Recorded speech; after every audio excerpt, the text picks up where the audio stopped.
جاویداں ہے اور عاشورہ ہی مہدویت کا راستہ ہے. بغیر عاشورہ کے امام تک پہنچنا آسان، اس لیے ہر سال کربلا ریپیٹ کی جاتی ہے تاکہ ہم دیکھیں کہ ہم امام سے کتنے دور ہیں اور امام تک پہنچنے کے لیے کیا رکاوٹیں ہم ان کو دور کریں تاکہ ہم اپنے امام تک پہنچیں جو ہمارے وقا امام ہے. کربلا خود ایک ٹنل ہے کہ جس سے گزر کر ہمیں ظہور تک پہنچنا ہے. اس لیے بہرحال کچھ صفات ہیں کہ جو محب اہل بیت کے اندر ہونی چاہیے. وہ ہم اپنے اندر اس صفات کو پیدا کریں کہ وہ صفات کیا ہے. بہرحال آپ سب، کیونکہ میں نے پہلے بھی عرض کیا کہ ہمارے ہاں کوئی اختلافی بات نہیں ہوتی ہے، ہر چیز ادب کے دائرے میں ہے. اور ویسے بھی یہ ٹولہ، اس کا تعلق اہل سنت سے ویسے بھی نہیں ہے، اور ہمارے اہل سنت برادران مجلس میں بھی آتے ہیں، مجھے ملتے بھی رہتے ہیں، اور ہماری مجلس جو ہے وہ بشریت کی بقا کے لیے ہے. امام حسین کی ہستی کائنات کی ہستی ہے، کسی ایک گروہ کی ہستی نہیں ہے. اس لیے جو اہل بیت سے محبت کرتے ہیں ان کی صفات جو ہے وہ خصال کے اندر جو ہے وہ ایک کافی طولانی حدیث ہے، اس کے اندر بتائی گئی ہے کچھ خصوصیات ہیں جو اہل بیت کے ماننے والوں میں ہونی چاہیے. یہ خصوصیات ہوں گی تو ہم پھر ظہور اور مہدوی معاشرے میں پہنچیں گے. چند آپ کی خدمت میں عرض کرنی ہے. پہلی چیز جو اس حدیث طولانی کے اندر ہے وہ ہے کہ اہل بیت کا ماننے والا محب جو ہے اسے زاہد ہونا چاہیے. یعنی کیا؟ یعنی زہد ہونا چاہیے اس کے اندر. اب زہد کا جب لفظ ہمارے ذہنوں میں آتا ہے تو یہ تو زاہد تو پتہ نہیں کیا ہوگا، کیا کیا کرنا پڑے گا، دنیا چھوڑنی پڑ جائے گی، یہ وہ نہیں. آیت اللہ عظمہ بہجت بھی رضوان اللہ تعالیٰ علیہ زہد کے بارے میں کہتے تھے کہ زہد کی تعریف یہ نہیں ہے کہ تم دنیا کو ترک کر دو، دنیا کو چھوڑ دو. وہ کہتے تھے کہ زہد کی تعریف یہ ہے کہ دنیا ہو مگر دل دنیا میں نہ ہو، دل دنیا میں نہ ہو. مولا متقیان سے بہتر کوئی تعریف نہیں کر سکتا زاہد. زاہد کی یہ ہے کہ جب اسے کچھ ملے تو وہ خوش نہ ہو، اور جب کچھ سے چھن جائے تو اسے افسوس نہ ہو. محسن کے راضی بہت بڑے عالم دین ہیں، بڑی اچھی مثال بیان کرتے ہیں. کہتے ہیں جیسے بینک میں کاؤنٹر پہ بندہ نہیں بیٹھا ہوتا، آپ اسے 50 لاکھ دیں، اسے 2 کروڑ دیں، اس نے ایک اکاؤنٹ میں ڈالنے وہ خوش نہیں ہوتا کہ اس کے پاس پیسے آ رہے ہیں، وہ خوشی نہیں ہوتی، وہ اس کا نہیں ہے اس کا. اور آپ اسے جائیں چیک لے کر کہ مجھے بھائی 1 کروڑ روپے چاہیے تو اس کو افسوس نہیں ہوتا کیونکہ اس کا نہیں ہے. زہد یہی ہے کہ آپ کی زندگی میں کوئی چیز آپ کو مل رہی ہے، وہ اللہ کا ہے، میرا نہیں ہے، اس میں خوش ہونے کی ضرورت نہیں. بہت زیادہ بعض اوقات انسان کو ذرا سی خوشی ملتی ہے تو پھولے نہیں سماتا، پتہ نہیں کہاں اڑنے شروع کر دیتا. اور یہی غلطی ہوتی ہے، انسان بعض اوقات گناہوں کی طرف چلا جاتا ہے. اور بعض اوقات زندگی میں کوئی چیز چھن جائے اتنا افسوس کرتا ہے کہ کفر کرنے لگتا ہے. خدا یہ تو نے کیا کیا میرے ساتھ، مجھے مرض ہو گیا، میری اولاد لے لی، میرے ساتھ یہ ہو گیا، میرے ساتھ وہ ہو گیا. خوب یہ ضروری ہے. ایک عالم دین تھا، طالب علم تھا، شیخ رحمان. مشکلات تھی، فائنینشیل پرابلم تھی، زندگی میں شادی کرنا چاہتے تھے، گھر چاہتے تھے، پیسے چاہتے تھے. خوب انہوں نے کہا کہ چلو 40 ہفتے میں زیارت پہ جاتا ہوں کربلا، اور فرات سے غسل کر کے پورے آداب کے ساتھ زیارت کرتا ہوں. یعنی تسبیح پڑھنا، یہ کرنا، وہ کرنا، لباس اچھا پہننا، سب، کیونکہ آپ کو زیارت کے آداب ہے پورے. 40 ہفتے. آخری ہفتہ آیا کہ ابھی کچھ باقی تھے، پتہ نہیں 36-35 ہفتے گئے. حضرت عباس کے حرم میں پہنچے اور وہاں پر زیارت پڑھ رہے. دیکھا ایک عرب بدو عورت جس کے لباس میں خاک لگی ہوئی ہے، ایسی آئی. ایک بچہ اس کا مریض ہے، بچے کو حضرت عباس کے پاس رکھ دیا، مریض ہے، ہل نہیں سکتا، اور کہہ رہی ہے حضرت عباس سے کہ مجھے باقی بچوں کے لیے کھانا پکانا ہے، میں چولہے پہ رکھ کے آئی ہوں، کسی بچے کو مجھے اس کو یہ کرنا ہے، کسی کو یہ کرنا ہے. غازی عباس میرے پاس وقت نہیں ہے، اس بچے کو ٹھیک کر لو. کہا میں نے لکھا کہ کوئی طریقہ، کوئی ادب، کوئی گفتگو، کوئی کچھ نہیں، ایسے کپڑے پہنے، ایسی آگے غازی عباس سے بات کر رہی ہے. کہا میں نے تھوڑی دیر میں دیکھا جو بچہ ہل نہیں سکتا تھا کھڑا ہو گیا اور چلا گیا. میں نے کہا غازی عباس 35 ہفتے ہو گئے، ادب احترام غسل کر کے میں آ رہا ہوں، یہ عورت تو شاید ایسی آ گئی. کہا بس آج کے بعد میں نہیں آؤں گا اور میں نہیں کہوں گا کہ آپ باب العوائج. یہ ناراض ہو گئے، بہرحال چلے گئے. جیسے نجف پہنچے، نجف میں اس وقت شیخ انصاری کا ٹائم ہے، بہت بڑے عالم دین تھے شیخ انصاری، ان کا غلام. کہا کہ شیخ نے بلایا. اب میں پریشان کہ شیخ کو کیسے پتہ چلا کہ میں نجف کے اندر ہوں. میں جیسے گیا شیخ نے مجھے ایک لفافہ دیا، جاؤ اس سے گھر خرید لو، اس سے اپنی زندگی گزارو، اس سے شادی کرو۔ میں بڑا تعجب کہ میں نے ان سے تو سوال بھی نہیں کیا، میں نے ان سے تو یہ پوچھا بھی نہیں، مانگا بھی نہیں۔ میں بھی چپ کر کے اٹھ کے جانے لگا۔ کہا شیخ رحمان بات سنو، آئندہ بادب رہنا حضرت عباس عزیزان، ہمیں نہیں پتا ہوتا کہ جس کی جتنی معرفت ہوتی ہے نا اس کو اسی حساب سے ملتا ہے۔ بعض اوقات ایک شخص علم پہ آتا ہے، دعا مانگتا ہے، پوری گھر چلا جاتا ہے، آپ کربلا سے واپس آ جاتے ہیں، آپ کی دعا پوری نہیں ہوتی۔ اس کی معرفت جتنی ہے نا اس کو اسی حساب سے ملتا ہے، اور اگر وہ کچھ نہیں دے رہے تو اس میں آپ کی مصلحت ہے، کیونکہ وہ بھی خدا کی بارگاہ میں ہمارے لیے دعا کرتے ہیں۔ زہد یہی ہے، پہلی صفت یہی ہمارے اندر ہونی چاہیے۔ آج جو معاشرے میں پریشانی ہے نا وہ یہی ہے، یہ نہیں ملا وہ نہیں ملا، اگر مل گیا تو چھن گیا، یوں ہو گیا، جاب کم ہو گئی، فلانا ہو گیا۔ یہ صفت آسان نہیں ہے، میں جانتا ہوں یہ صفت بہت مشکل ہے، زہد ہونا آسان نہیں ہے، لیکن یہ وہ صفت ہے جو خصلت ہے اہل بیت کے ماننے والا۔ اس کو پریکٹیکل کریں اپنی زندگی میں۔ دوسری چیز کہ جو خوبی ہونی چاہیے اہل بیت کے اندر حدیث کی روشنی میں ہے کہ یہ عمل کرنے پر حریص ہوتا ہے۔ یعنی کیا؟ جس انسان کو حرص ہے، حرص کے معنی جب ہم سنتے ہیں تو ہمیں لگتا ہے کہ حرص تو صرف دنیا کی چیزوں میں ہونا چاہیے، نہیں، اچھے عمل میں محب اہل بیت حریص ہے، یعنی نیک کام کرنے میں بہت جلدی کرتا ہے، دیر نہیں کرتا۔ اگر نیکی مل رہی ہو، کسی کی مدد کرنی ہو، کوئی کام کرنا ہو تو یہ سب سے زیادہ جلدی کرتا ہے، حریص ہوتا ہے، چاہتا ہے کہ میں کوئی اچھا کام کروں، انتظار کرتا ہے کہ مجھے کوئی موقع ملے۔ ایسا نہیں ہے کہ کہیں سے گزر رہا ہو، کوئی پوچھنے والا مل گیا تو گلی سے راستہ ہی موڑ لیا۔ ہمارا تو ایسے ہوتا ہے نا، لو بھائی یہ تو آ گیا سوال نہیں، تو اگر وہ اتنا کچھ مدد مانگے گا سائڈ پہ ہی ہو جاؤ۔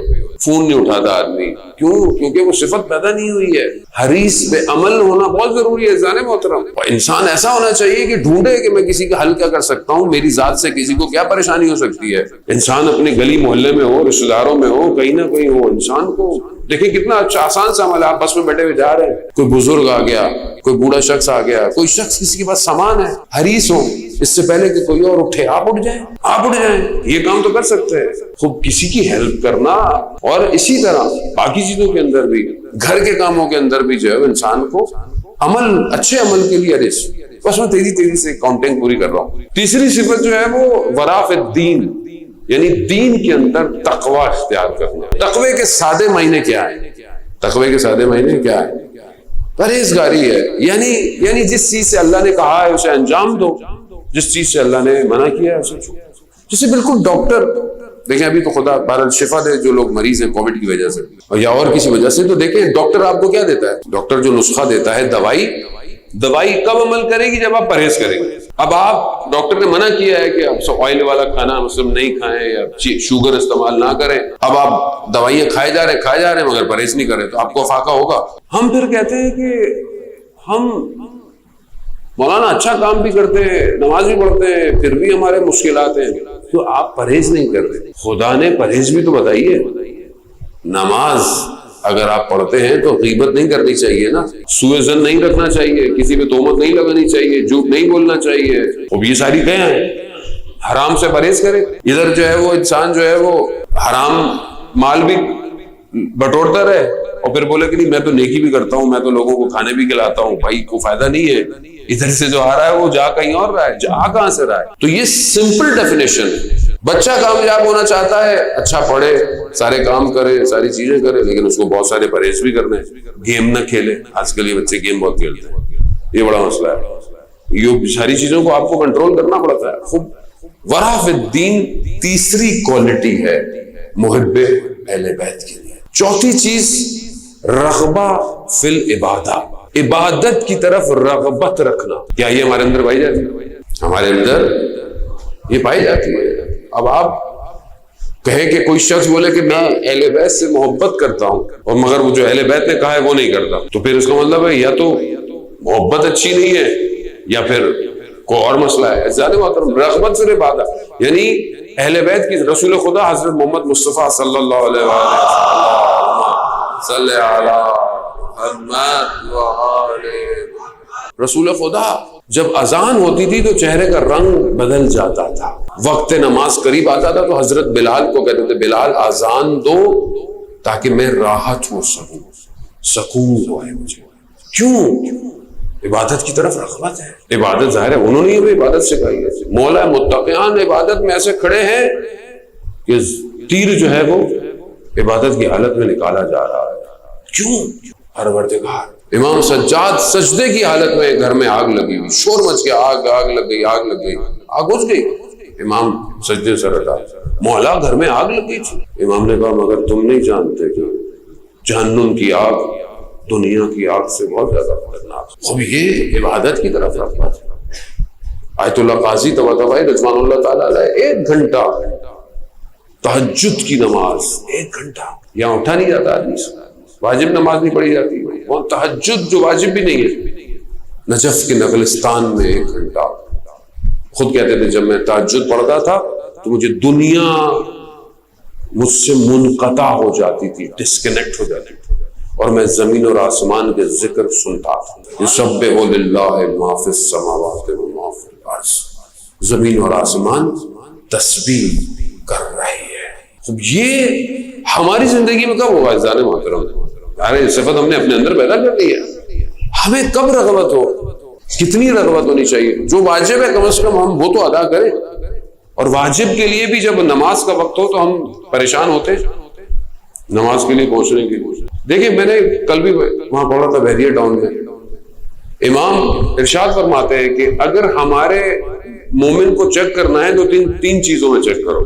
ان میں سے ایک چیز جو امام نے کہی ہے اسے چیک کرو اول وقت نماز، کہ جب نماز کا وقت ہو یہ باتیں کر رہا ہے، یہ کھیل رہا ہے، یہ ٹی وی دیکھ رہا ہے، یہ کیا کر رہا ہے. ہاں آپ سفر کے اندر ہیں، آپ ایسی جگہ ہیں شاید جہاں امکان نہیں ہے نماز پڑھنے کا یا مشکل ہے، وہ ایک الگ بات ہے. لیکن آپ بیٹھے ہوئے ہیں، آفس میں بیٹھے ہوئے ہیں، کام ہے، تو اب آپ کام کو کر رہے ہیں، نماز کو آگے کر رہے ہیں. یا کام کو کبھی نہ کہیں کہ ابھی کام امپورٹنٹ ہے، ہم کو یہ کہیں کہ ابھی نماز امپورٹنٹ ہے. اور آپ یقین کریں اس کو اپنی زندگی میں پریکٹس کریں. جو لوگ اول وقت نماز پڑھتے ہیں ان کی زندگی کے سارے کام صحیح ہوتے ہیں. کیوں؟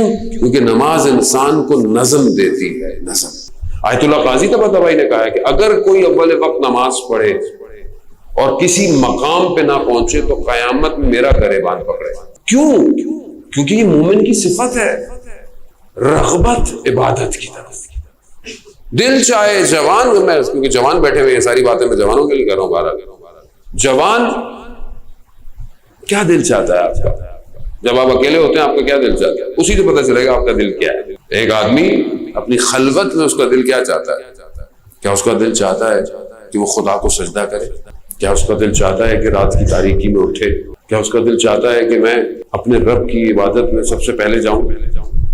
ابھی یہی جوان اگر کسی کا عاشق ہو جائے تو، اور اسے پتا ہو کہ اس کا جو محبوب ہے بہرحال عشق مجازی ہے نا، دنیا تو بہرحال بھری ہوئی آج کل تو ویسے ورچوئل عشق ہوتا ہے کسی کو، آج کل تو ہر چیز سوشل میڈیا پر ہے. عزیزان محترم تو اب انسان کو پتا ہو کہ اس کے محبوب نے کب آنا ہے تو اس کے آنے سے پہلے اس کی گلی کے کونے میں بیٹھے گا. البتہ آج کل تو ایسا کچھ پایا نہیں جاتا، یہ تو سب پرانی کہانیاں ہی ہیں، آج کل تو ختم ہو گیا سب کچھ.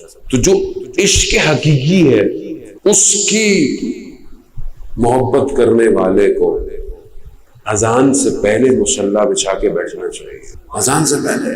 کمال تو یہی ہے کہ وہاں جب خالق بلائے تو اور نگاہ پڑے تو یہ نہ ہو کہ یہ میرا بندہ بھی چل کے آئے گا، نہیں، میرا بندہ سے پہلے سے بیٹھا ہوا ہے. کیا لذت ہے اس کام میں. یہ تبھی ہوگی جب آپ دیکھیں. یہ تو بالکل ویسے ہی میں آپ کو فلانے ملک میں فلانی مٹھائی ہے، مولانا صاحب رنگ کیسا ہے؟ میں آپ کو رنگ ایسا ہے کہ میں آپ کو کیا بتاؤں، سمجھا ہی سکتا ہوں. مزہ کیسا ہے؟ مزہ ہے پتہ نہیں، ایسا بھی ہے ویسا بھی ہے. جب تک خود نہیں چکھیں گے پتہ ہی نہیں ہے. تو رغبت فی العبادہ تبھی ہے کہ جب آپ خود رغبت کریں عبادت کی طرف.